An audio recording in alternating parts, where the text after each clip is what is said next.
guys, kita niyo ba yung langit? Ang ganda niya, no? Blue na blue. Dito pala ako ngayon sa bus stop. Sa bus point. Waiting for the bus. Going home.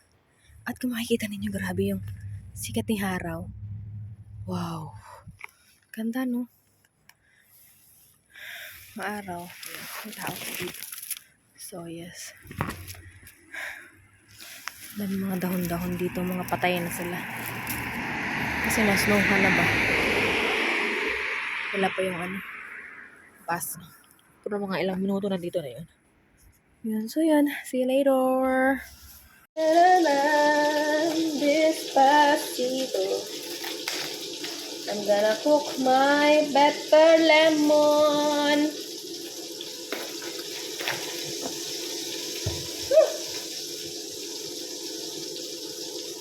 My favorito. Pare. Papaya.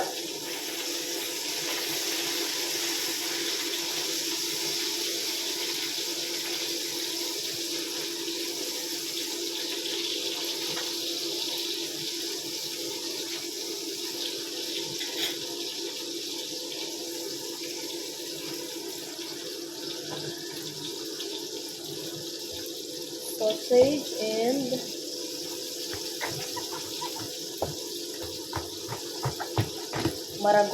maragoso. Oh. Yung ano niya, yung seed niya parang ano na, hinog na, it's pink.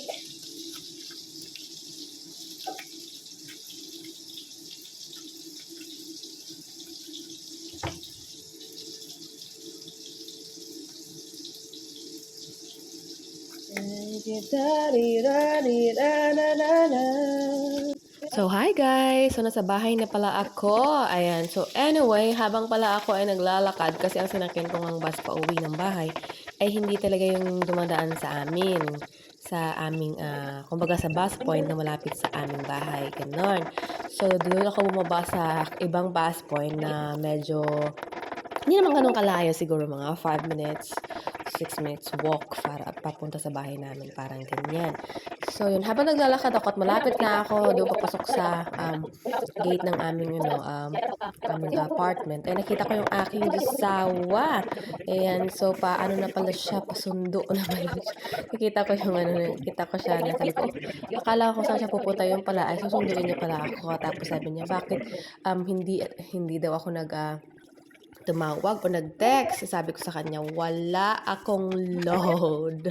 As in, wala akong load. Ayan, sabi niya. Hinahanap ko, sabi niya, ako, sabi ko, bakit kaya walang aking lovey? Sabi niya, Boo is my lovey. Ayun, so yes, pumunta kami ng Aldi, binilan niya ako ng load at bumili kami ng mga something na kailangan dito sa bahay. At yun nga, nagluluto ako ng aking maragoso baby. Ayan. So, yun ang aking ulam for today. Ayan, yung pinakamahal na Ampalaya na nabili namin sa Asian store. Ayan, so yun. Ayan, so ayun yung aking ngayon, nilagyan ko lang siya ng yung usually na ginagawa na niluluto ko sa Ampalaya, which is may itlog. Ayun lang naman. Tapos nagluto ako ng pomes at saka sausage. Asawa ko kasi yun lang daw ang gusto niya. So, ayun. So, magluluto na tayo mga ngayon. You were the shadows in my head.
swivel with my bitter lemon.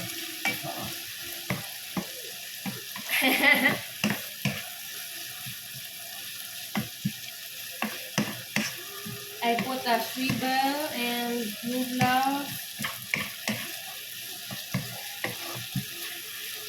pepper. This one is good, malabi with the egg.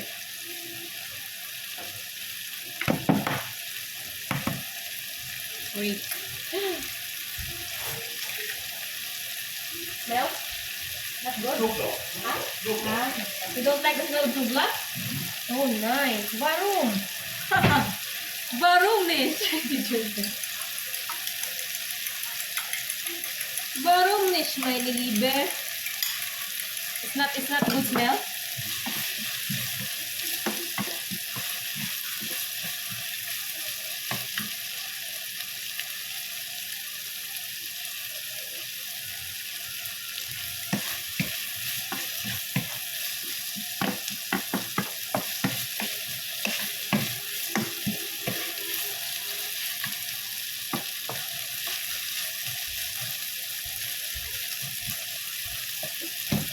With egg, malabi. You try this, okay? You try this. You try. Eat this. It's good vegetable, malabi. When when you're insufficient and if you don't have a lot of blood, like you don't have no blood, you eat this. You have a lot.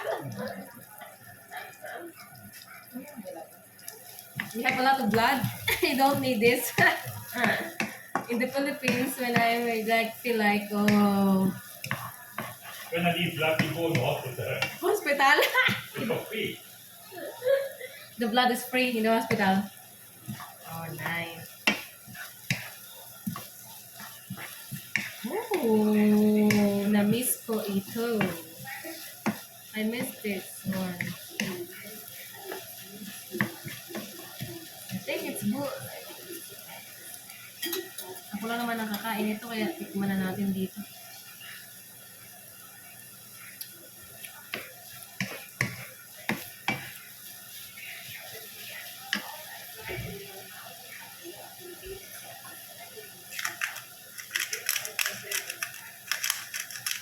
It tastes bitter, but it is what it is. It's better lemon, so it tastes better. Bitter. Bitter ka ba? Kasi may kain ka ng bitter lemon naman kasi one of my favorite vegetables. So expensive, €3. €3 butter lemon. Okay, I'm finished.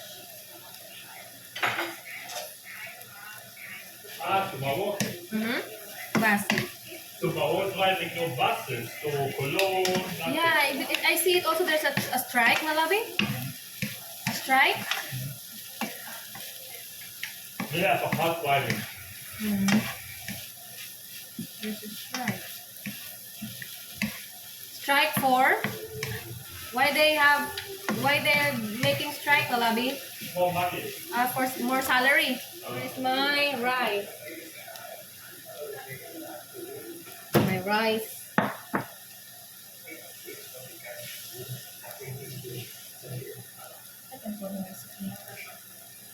Let's eat now. This is my ulam.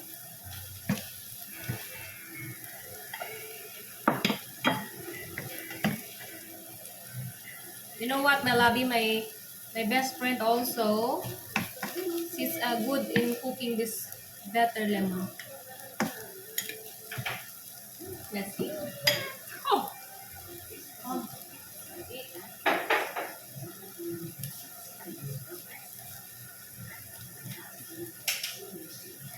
I had my leftover last night. My sardines.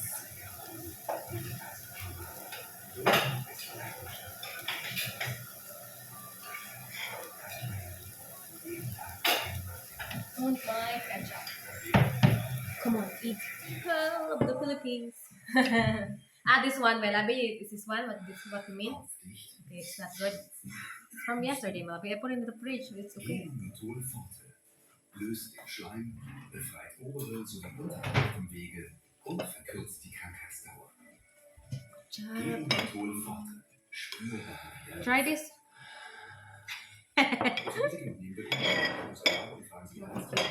Mukha na talaga. That swivel is okay? It's good? Okay. Ja, gleich.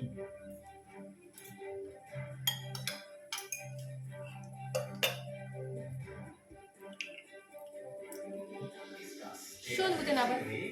Mehr als 1,6 Millionen Menschen haben dafür unterschrieben, dem Thüringer AfD-Chef Höcke die Bürgerrechte zu entziehen. Sie wollen verhindern, dass der Faschist Ministerpräsident wird. Kein Bus, keine Bahn, kein Problem. Kleine Gemeinden finden sich nicht damit ab, buchstäblich abgehängt zu sein und finden für den fehlenden Nahverkehr kreative Lösungen. Gefährlich günstig. Wer billige Elektronik im Internet bestellt, riskiert sogar sein Leben.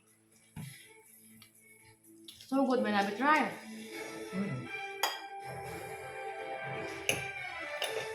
Mehr als 1,6 Millionen Menschen haben eine Petition gegen den AfD-Politiker Björn Höcke unterzeichnet. Heute haben die Organisatoren die Unterschriften Politikern in Berlin überreicht.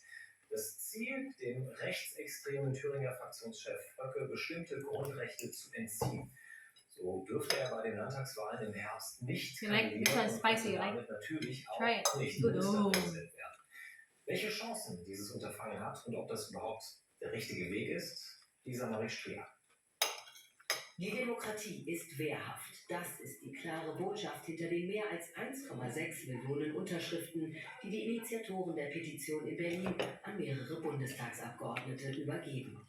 Mit dem Auftrag, beim Bundesverfassungsgericht in Karlsruhe ein Verfahren einzuleiten, das dem AfD-Politiker Björn Höcke das Recht entziehen soll, ein öffentliches Amt zu bekleiden. Das zeigt, dass die Sorge um unsere Demokratie und die Sorge um Rechtsextremismus in unserer Gesellschaft wirklich virulent sind. Als Parteichef der vom Verfassungsschutz als rechtsextrem eingestuften AfD in Thüringen träumt Björn Höcke öffentlich davon, Millionen Menschen mit Migrationshintergrund zu vertreiben und hält nicht allzu viel von Meinungsvielfalt. Die meisten von euch wissen auch, dass ich wenig Sympathie für den Parteienstaat der aktuellen Prägung habe. Die Macht der Parteien in Deutschland muss massiv zurückgedrängt werden. Dass Feinde der Demokratie Macht und Möglichkeit kriegen, ihre Freiheiten zu missbrauchen, um die Demokratie abzuschaffen, genau das soll die sogenannte Grundrechtsverwirkung verhindern.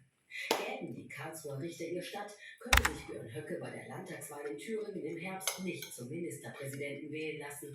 Aber wie realistisch ist das alles? Ich bin nicht der Meinung, dass man es nicht versuchen sollte. Es geht um eine einzelne